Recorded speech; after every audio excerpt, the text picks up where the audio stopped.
Morning, everyone. Welcome to Start Your Day Great. Start your day with the coach. I am your host, Sean Butner, Certified High Performance Coach, and excited to have the rig back up again. So, if you haven't been following me, like the last couple of days, I've been trying to figure out how to do the live stuff without a laptop, which was centered to my setup back at home. But that's neither here nor there. What we're talking about today is if you're thinking about transitioning jobs. So many people this past year were feeling like they just didn't love their jobs. For some folks, it's that what they signed up for was not what they got. Something completely changed. They lost that feeling of control over their career, over what they did day to day, partly from necessity, maybe from bad management, maybe from other reasons. For others, it's a feeling of being burnt out from long hours, like a lot of our essential workers,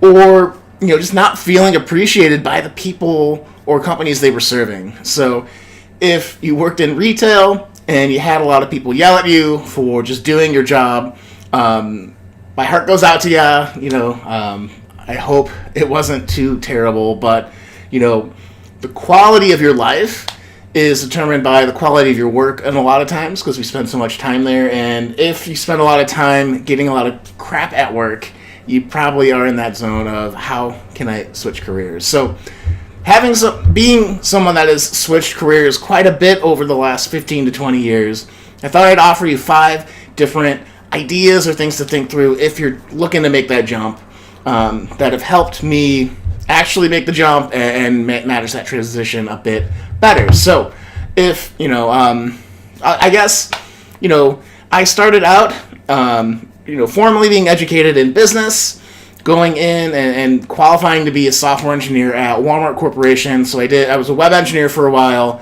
and kind of a project manager, customer manager, like a jack of all trades, master of none type thing, just based on the nature of the job, and really struggled because I never felt like I had the engineering chops. Although I could hold my own, it really felt like a struggle. I was really miserable for a while. So the first transition I did in my career was to go from programmer to business analyst, which was actually my sweet spot. So being able to translate between the engineers and the business folks, being able to kind of take a look at product planning, like I think a product manager, it's kind of the same track.